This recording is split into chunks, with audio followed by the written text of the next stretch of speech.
Welcome to the after hour, where whispers come alive.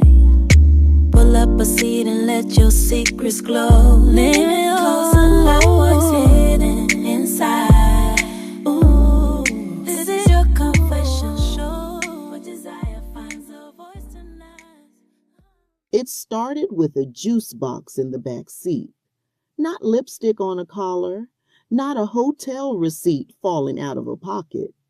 Just a warm apple juice box sitting in the passenger seat while she waited at a red light, staring at the tiny pink straw wrapper and feeling something in her chest quietly shift. Because she didn't buy apple juice, and their kids weren't with him that weekend. That's the thing about betrayal. Sometimes it doesn't arrive dramatically. Sometimes it enters your life so quietly you almost miss it. One strange detail, one moment that doesn't fit, one tiny realization that suddenly makes every other memory feel unstable. And weirdly enough, the affair didn't become real when she found the messages. It became real when she realized another woman had been close enough to her children to hand them snacks. It's late. The kind of late where the house gets quiet enough for certain thoughts to finally catch up to you. This is After Hours Anonymous. I'm Hart. And tonight, we're talking about a very specific kind of betrayal. Not just cheating, not even just lying. We're talking about the moment an affair stops feeling separate from the family and starts bleeding directly into it. Because people survive affairs every day. They do. Relationships break, rebuild, collapse, recover. Human beings are complicated. But letting the mistress meet the children, that changes something emotionally. That's no longer just sex. That's overlap. That's intimacy entering spaces it was never supposed to enter. And honestly, I think that's the part some people never fully recover from. A woman wrote to me recently. Married 8 years, 2 kids, a nice house. The kind of relationship people online would probably describe as solid. Soccer practice during the week. Pancakes on Saturday mornings. Family photos where everyone looks genuinely happy. And maybe they were happy once. That's what makes stories like this unsettling. Sometimes relationships don't collapse because 2 people stop loving each other completely. Sometimes they collapse because the relationship slowly stopped feeling emotionally alive while nobody admitted it out loud. She told me the first thing that changed wasn't physical. It wasn't perfume. It wasn't late night suspicious behavior. It was us silence. He stopped narrating his life to her. And people underestimate how intimate those tiny relationship sounds actually are until they disappear. Leaving work now. Traffic's terrible. Do we need anything from the store? Little things. Ordinary things. Relationship maintenance, most people don't even notice while it's happening. Then suddenly, nothing. No updates, no random check-ins, no effortless sharing, just silence becoming routine. And honestly, that's usually how emotional distance begins. Not loudly, quietly. People think relationships end with screaming matches and slam doors. A lot of them don't. A lot of them simply stop reaching for each other emotionally while pretending everything is still fine. She started noticing other things after that. Tiny inconsistencies. The kind you almost feel guilty for noticing. His phone suddenly stayed face down. Work trips became more frequent. He started showering immediately after getting home.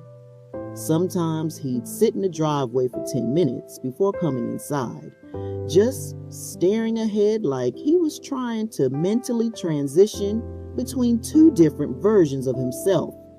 And maybe the saddest detail she mentioned, was this. He stopped touching her without thinking. No hand on her lower back while passing in the kitchen. No absent-minded knee touch while driving. No unconscious affection. Nothing. People think intimacy disappears in the bedroom first.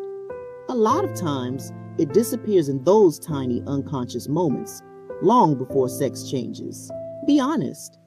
Have you ever felt someone emotionally drifting away from you while they were still sleeping beside you every night?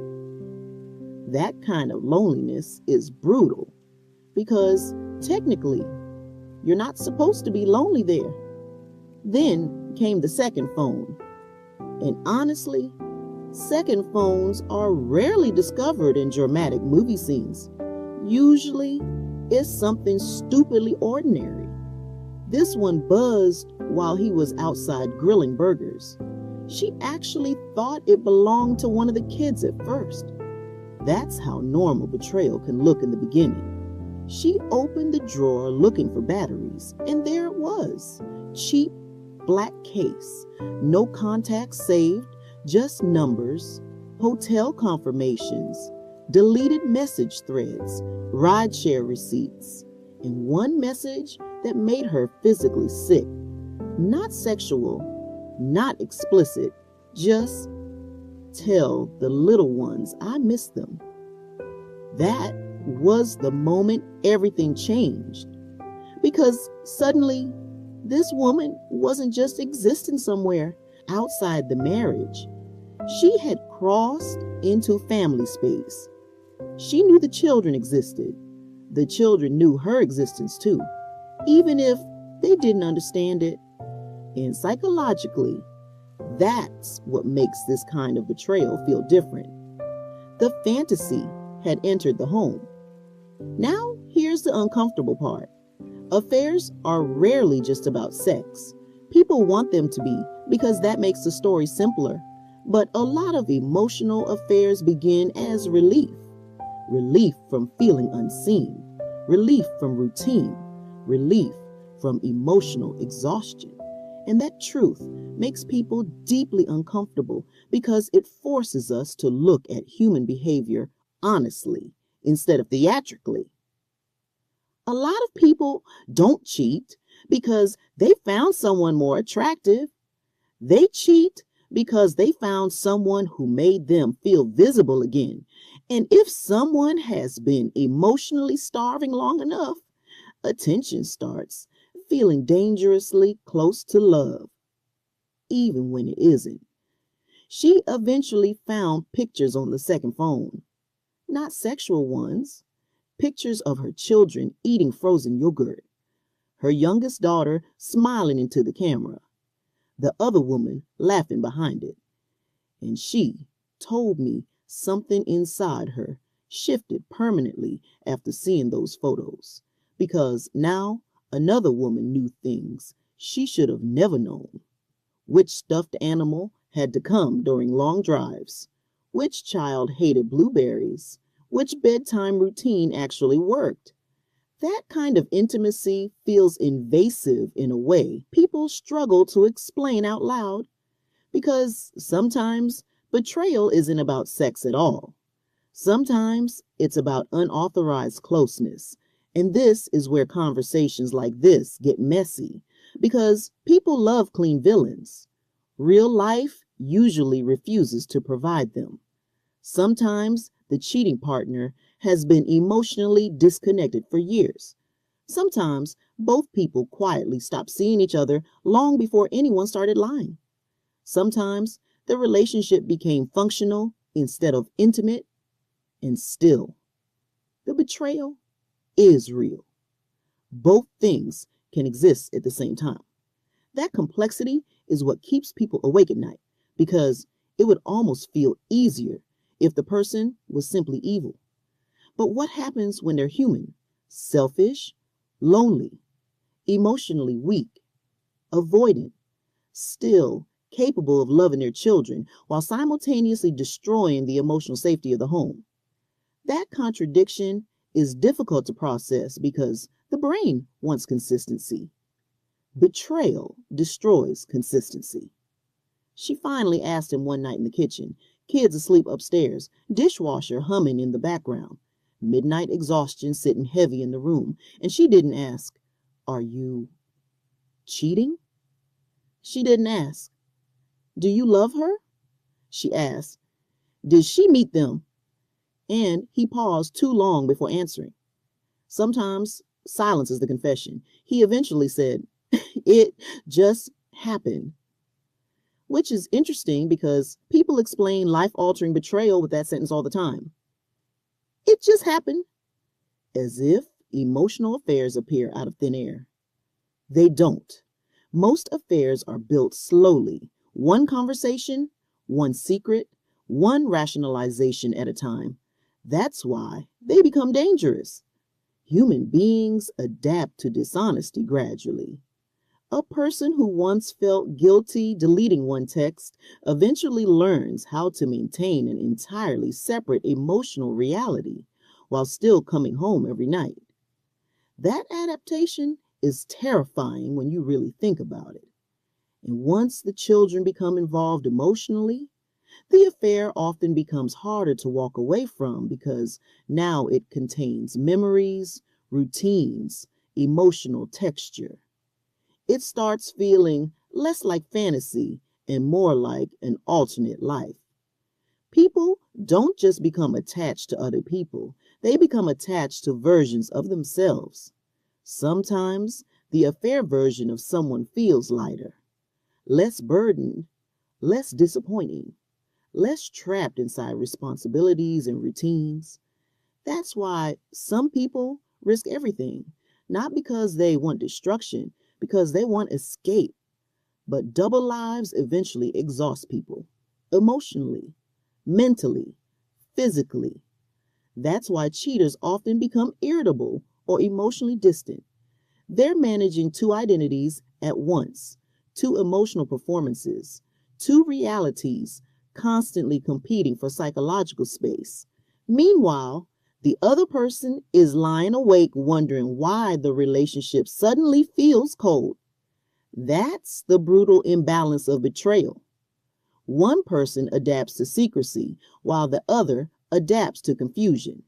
And maybe the strangest part of all this is how ordinary life keeps continuing around devastation. She told me he still made waffles for the kids the next morning, still packed lunches, still reminded their son to brush his teeth. And honestly, I think that's part of what makes betrayal psychologically disorienting. Tenderness and deception somehow continue existing inside the same person. How could someone love us and still do this? That question haunts people for years, but maybe the harder question is this. How emotionally disconnected does someone become before they start justifying a second emotional life? That question doesn't excuse betrayal, but if we refuse to ask uncomfortable questions, we never really understand human behavior honestly. And honesty is kind of the point of this show. Some people listening tonight are furious at the cheating partner. Some are secretly relating to them. And some of you are realizing your own relationship has been emotionally drifting for longer than you wanted to admit. That's the dangerous thing about conversations like this. They stop feeling theoretical very quickly. Because emotional affairs rarely announce themselves clearly in the beginning. Sometimes they start with one coworker who feels easy to talk to, one message you wait too long to answer on purpose, one person noticing you've been quiet lately, one late night drive before going home, and eventually you realize your emotional energy belongs somewhere else.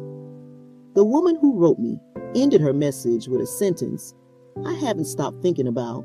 She said, "I could have survived him wanting someone else. I don't know if I'll ever survive knowing another woman knew my children while I was still trying to save my marriage.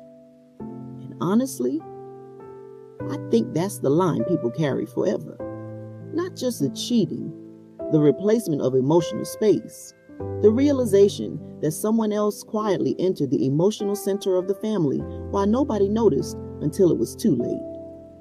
Some relationships end loudly, others end slowly, through hidden phones, half-truths, emotionally absent dinners, silent car rides, tiny lies that accumulate until the relationship no longer feels emotionally recognizable.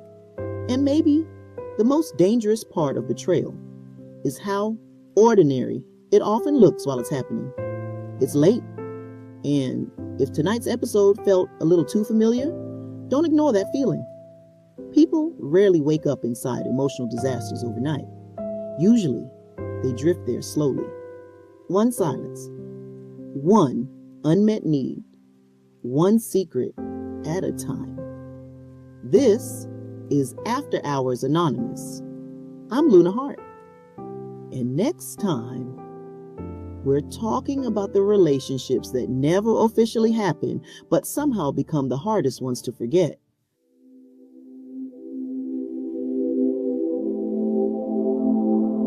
After Hours Anonymous.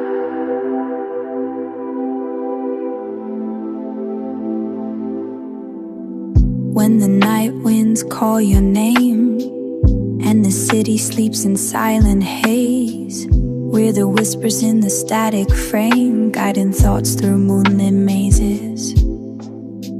Stay a while until the dawn, find the truth in every hidden song. You're not lost when you're here alone. After hours you still belong.